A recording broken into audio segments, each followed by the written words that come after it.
Los bandeirantes fueron en definitiva facciones irregulares de cazadores de indios. Así como salían a cazar tigres, podían salir a cazar indios. Pero los indios había que cazarlos vivos, llevarlos y venderlos, es decir, esclavizarlos.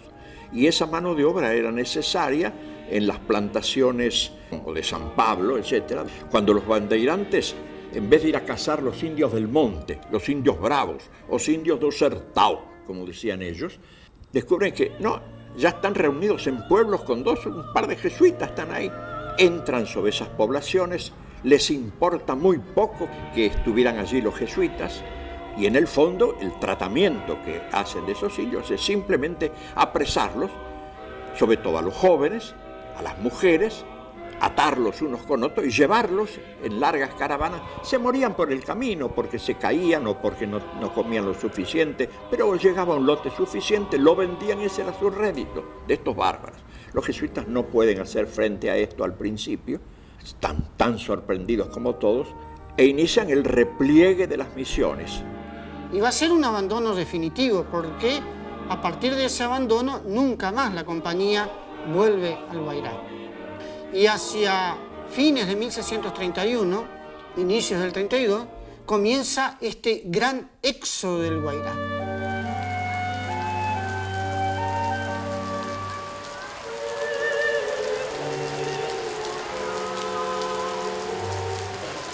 En algunos casos ese repliegue significó un verdadero peregrinaje.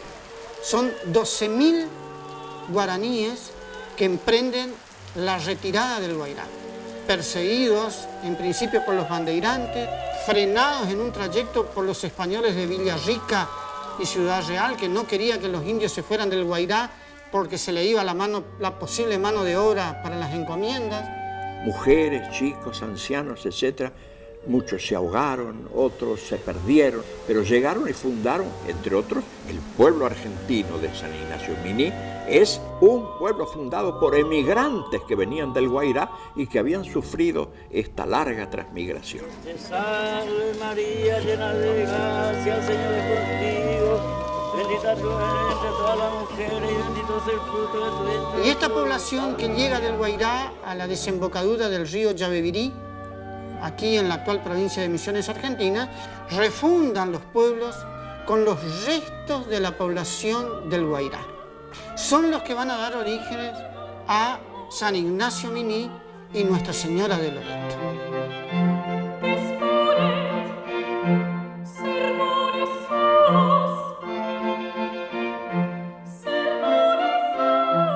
Misión de San Ignacio Miní.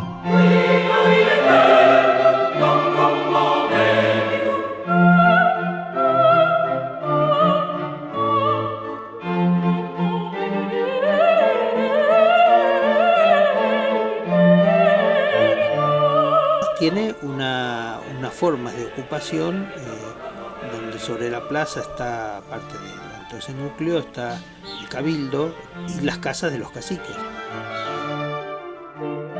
Que se avienen a formar pueblos, una plaza, una iglesia, una residencia para los jesuitas, viviendas para cada uno de los indios.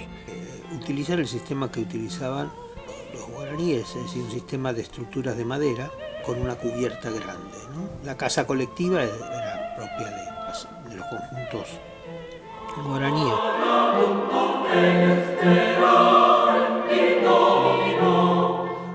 Cabían hasta 50 familias inmensas. Tenían horcones en el medio que sostenían la viga cumbrera. Lo guaraní de los horcones clavados, de ahí es el nombre de Objecutú, casa clavada. Y de ahí los jesuitas introdujeron el par y nudillo,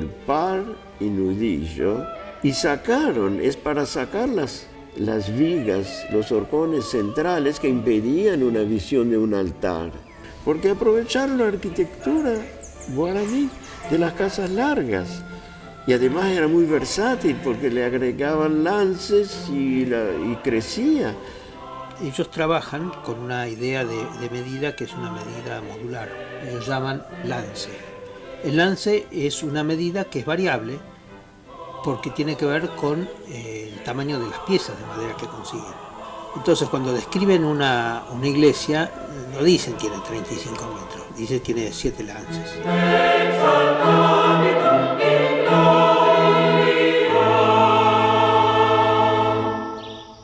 En San Ignacio Miní lo que es muy interesante es el sistema constructivo. Si vos entras a la nave de la iglesia vas a ver el lugar donde estaban las columnas. Las columnas de madera se quemaron y ahí queda marcado como el mecanismo, digamos, de las columnas de madera, lo que sostenía el techo. Se quema el techo, se quema las columnas, cae todo y lo que quedó la pared porque era de piedra, pero la pared no soportaba nada, la pared era de simple cerramiento. Es decir, el trabajo en piedra no lo tenían los guaraníes. Los guaraníes realmente aprenden a trabajar en piedra. Sí, eso es lo sorprendente, la calidad que consiguen en tan poco tiempo trabajando materiales con que no tenían experiencia. La madera sí, pero la piedra no. A mediados del siglo XIX prácticamente no se sabía gran cosa de esto. Se había olvidado. Eso fue quizá lo más penoso. Y es a partir de fines del siglo XIX que va a comenzar desde distintos ángulos un rescate, una revisión de lo que fue aquel fenómeno, muy lentamente. Por una parte, el rescate de sus ruinas desde el punto de vista arqueológico y desde el punto de vista arquitectónico. Figuras importantes como el arquitecto Neto, como el arquitecto Busquiazo. Una vez que Busquiazo me dijo a mí, ¿quiere ir a Misiones? Yo le digo, sí, volando. Tomé un tren y me largué a Misiones, que duró para llegar allá 40 y tantas horas. Yo fui en el 41. Claro, y a poco, sí, ir sacando piedras y piedras y sí, piedras, empezó a aparecer el otro ángel. claro.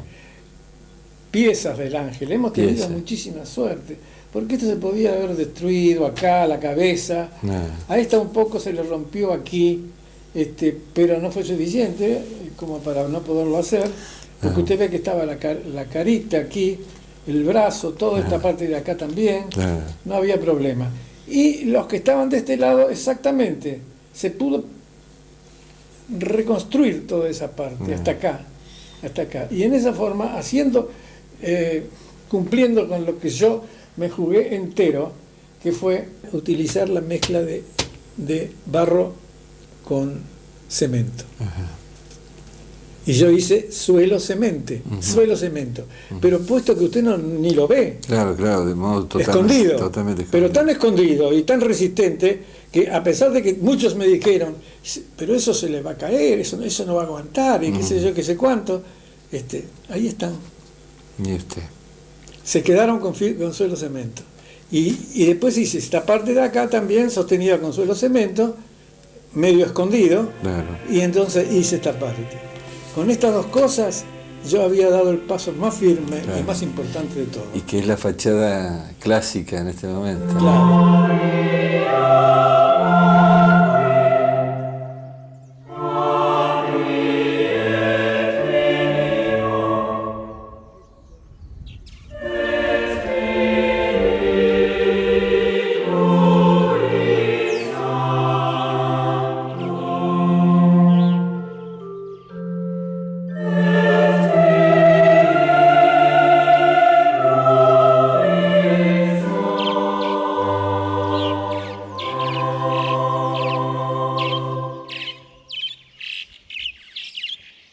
Es una moldura que estaba expuesta fuera de las vitrinas, ¿no?, dentro de la exposición del Centro de Interpretación, encima de una gigantografía de la restauración de 1940 que hizo el arquitecto Neto con su equipo, la restauración de San Ignacio Miní, ¿no es cierto?, toda la fachada. Una foto muy linda que protagoniza mucho y la moldura estaba arriba, pasaba desapercibida, ¿sí? Era más un elemento decorativo que una pieza patrimonial original. O sea, cómo darle más valor y protagonismo a esa pieza. Y aparte, ciertas proporciones de esa moldura, hermosa, como ven, ¿no es cierto?, nos llamó la atención. Y empezamos a medir y descubrimos que estaban pensadas dentro de lo que son las proporciones áureas. Vimos las espirales, de alguna manera, que son justamente las que enseñó Durero en el Renacimiento, en un libro que tiene que hacer figuras geométricas con regla y compás. Una de esas pasó a la historia porque era la espiral áurea, o sea, con las proporciones áureas. El número áureo no es una cantidad, es una relación de proporción entre tres segmentos, que el mayor es al mediano lo que el mediano al menor.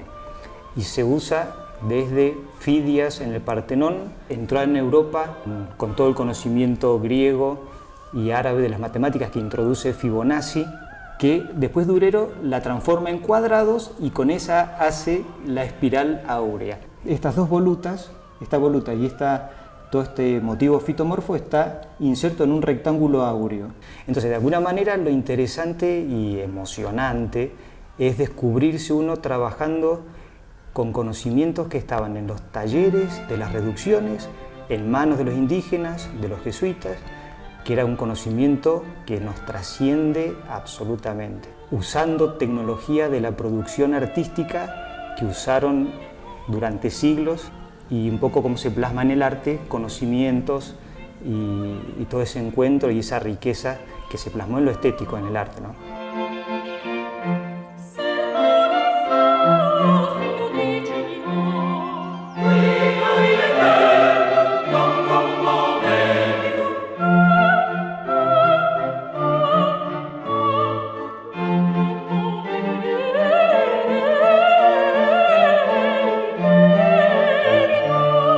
El tema del acceso a San Ignacio de Miní, ¿no? San Ignacio de Miní tenía escalera, lo reconoce Oneto, inclusive en el libro que publicó él sobre San Ignacio de Miní, escalinata, no escalera, digamos, una escalinata de acceso al templo porque los templos tenían una reminiscencia griega, digamos, ¿no? Venían de los templos, la tipología venía de los templos griegos, ¿no? Gente que fue antes de 1900, digamos, en San Ignacio y vio la escalinata. Yo tengo fotografías de las ruinas de la escalinata, ¿no?